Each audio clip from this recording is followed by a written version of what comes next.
अब क्रम बताते हैं। हमारे साथ एंजल वन के अमरदेव सिंह होंगे फंडामेंटल के लिए, टेक्निकल्स के लिए प्रकाश काबा, मानस जायसवाल, श्रीकांत चौहान, सचिन उत्तेकर, प्रशांत सावंत और जितिन गिडिया।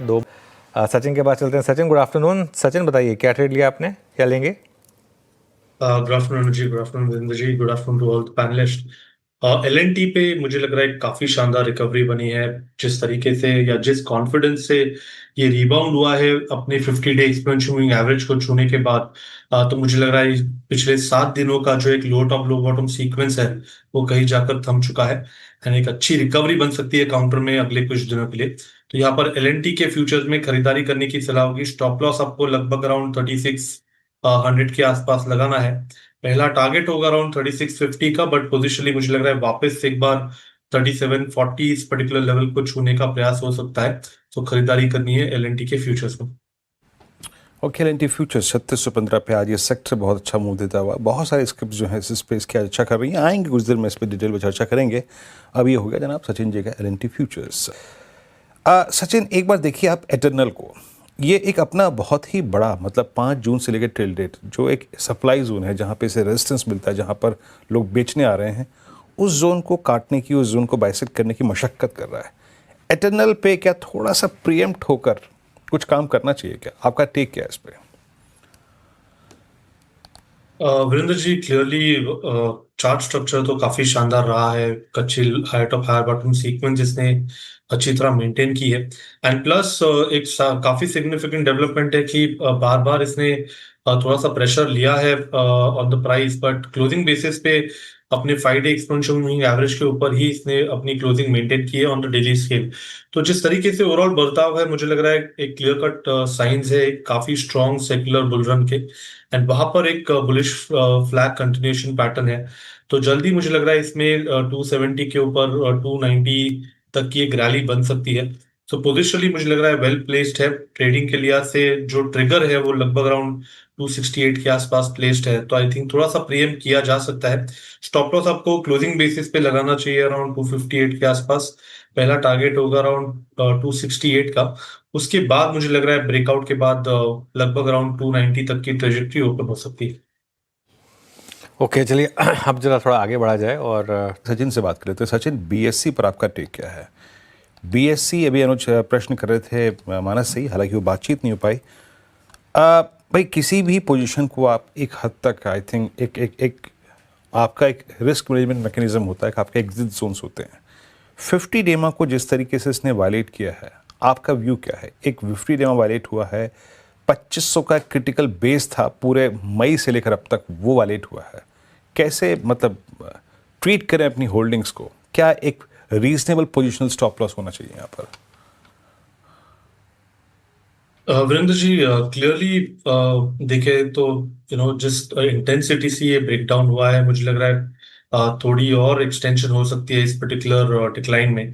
एक काफी शानदार low top higher top higher bottom sequence यहाँ पर ऑनगोइंग थी, बट पिछले कुछ दिनों में जिस तरीके से इसके वीकली चार्ट प्लेस्ड थे, प्लस इसका जो वीकली आरएसआई पे एक डाइवर्जेंस था, तो कहीं जाकर वो संकेत थे कि ये पर्टिकुलर ट्रेंड थोड़ी सी एग्जॉशन पे आ चुकी है। एक शानदार 11 हफ्तों के रैली के बाद एक kind of a dark cloud cover formation weekly chart पे एग्जिबिट हुआ था। तो मुझे लग रहा है यहाँ पर जो सीक्वेंस शुरू हुई है, प्रीवियस सिग्निफिकेंट स्विंग लो इसने ब्रेक किया है 2530 के आसपास का। तो आई थिंक ये शुरुआत है एक लो टॉप लो बॉटम सीक्वेंस या फिर एक बेरिश ट्रेंड की। तो यहाँ पर डेफिनेटली थोड़ा सा कॉशियस रहने की सलाह होगी। ट्रेडिंग के लिहाज से अगर पुल बैक्स मिलते हैं तो आई थिंक पुल बैक्स पे थोड़ी सी बिकवाली कंसिडर की जा सकती है। मुझे लग रहा है इसका जो एडीएक्स है डेली चार्ट पे वो अभी सिग्निफिकेंटली एक यू टर्न मोड पे है। एंड वहां पर अगर ब्रेकआउट हो जाता है 25 लेवल के आसपास, तो आई थिंक 2100 तक एक अच्छी डिक्लाइन इस पर्टिकुलर स्टॉक में अनफोल्ड हो सकती है। सो डेफिनेटली यहाँ पर थोड़ा सा बायस नेगेटिव हो चुका है। एंड यहाँ पर on pull backs fresh short positions add करने की सलाह होगी। ओके, चलिए, तो यहाँ पर बात हो गई बीएससी की। मोर और लेस देखिए सचिन जी की कॉशियस कमेंट्री यहाँ पर है। हालांकि अब विषय थोड़ा चेंज करते हैं।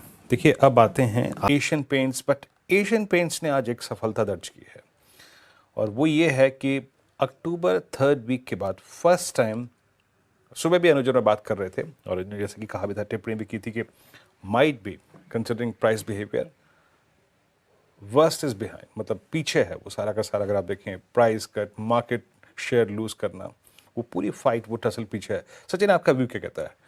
इसने एक बड़ा सप्लाई जोन पार किया। अच्छा, अब जानते हैं क्या आ रहा है सचिन? 200 डेमा के बाद अब खड़ा है वो 12 नवंबर और 11 नवंबर के बीच का वो गैप। कैसे ट्रीट करना चाहिए ट्रेडर को जो इसको चेस कर रहा है पिछले 10 दिन से? इस गैप के लिए कैसे प्रिपेयर करे वो अपने आप को?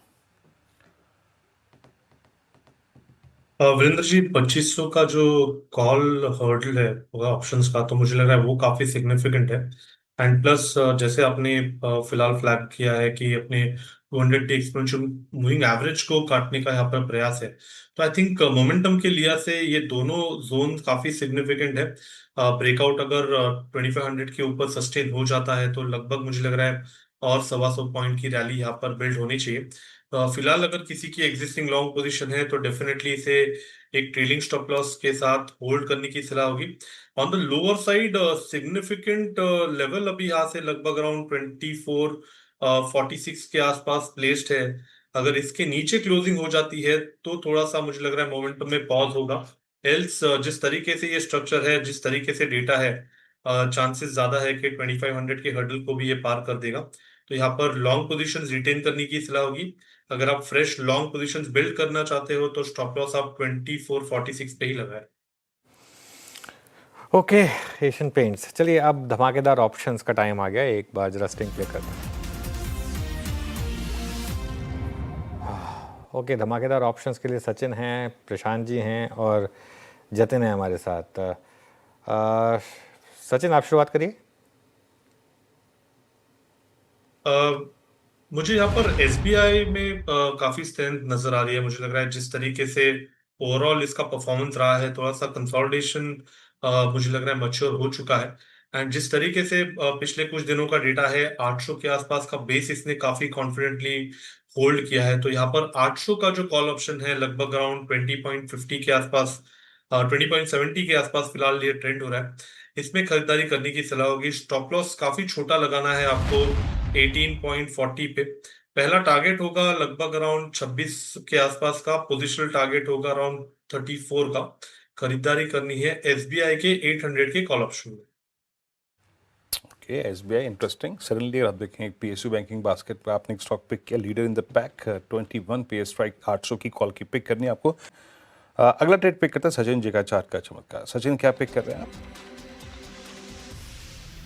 वीरेंद्र जी, चार्ट पे एक कैश सेगमेंट का स्टॉक है। पहले ये एफएनओ में एफएनओ का पार्ट जरूर था, बट जिस तरीके से फिलहाल इसमें परफॉर्मेंस रही है पिछले कुछ महीनों में, मुझे लग रहा है काफी अच्छा टर्न अराउंड ऑलरेडी सेट हो चुका है।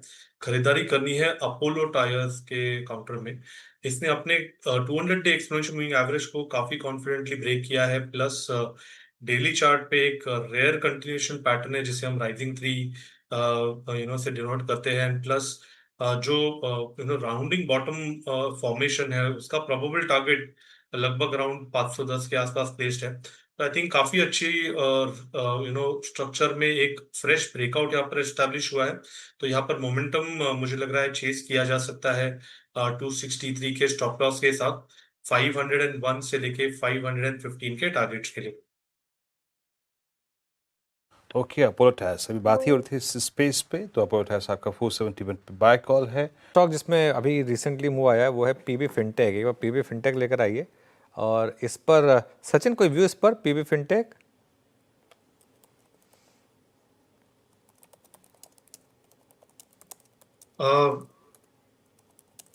डेटा काफी शानदार है। इनफैक्ट मुझे लग रहा है 1800 के आसपास एक काफी फर्म बेस है। एंड ये बेस वापस I think second time fourth time revisit हुआ है।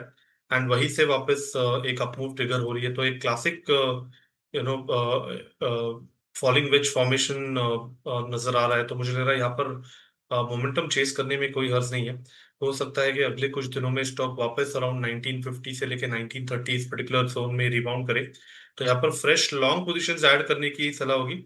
1795 पे आपको स्टॉप लॉसेस प्लेस करने पड़ेंगे। एंड मोमेंटम मुझे लग रहा है थोड़ा सा एग्रीवेट होना चाहिए 1850 के ब्रेकआउट के बाद। ओके, पीवी इन्फोटेक आपकी स्क्रीन पे। चलिए, अब जैसे कि मैं बात कर रहा था कि कुछ स्टैट्स हम थोड़े से एफआईएस की बाइंग पैटर्न के समझेंगे। सुबह एक फ़ोटो ली थी मार्केट बेट की, यहाँ भी लेना बनता है क्योंकि अगर देखें तो थोड़ा सा इसको कंपेयर करूँगा फिर मैं सुबह और दोपहर के बीच में जो चेंजेस आए उसको लेकर। अब ज़रा निफ्टी का हीट मैप लेकर आइए, देखते हैं ज़रा निफ्टी का हीट मैप कैसा रहा आज का।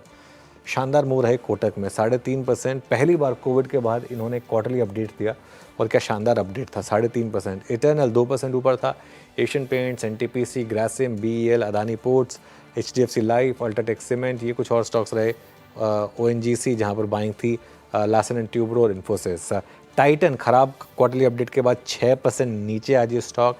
Doctor Reddy's, Bajaj auto, Cipla, Trent, Axis bank, Maruti, Hindalco, HUL, coal India, Reliance, ये कुछ स्टॉक्स रहे जो आज फाइनली नीचे रहे। लेकिन वीरू आज एक चीज़ कहनी होगी, एक मिनी ब्रेकआउट ही सही, फाइनल ब्रेकआउट ना सही, मिनी ब्रेकआउट सही हमने आज जरूर देखा। जी हाँ, अनुज, मिनी से ही शुरुआत होती है और देखिए लेट्स सी क्या पता हो। जिसे कहते हैं 60 के ठाठ, बड़ा सिर्फ 60 अंक है लेकिन 600 अंकों की खुशी हो रही है, यकीन मानिए, है ना अनुज।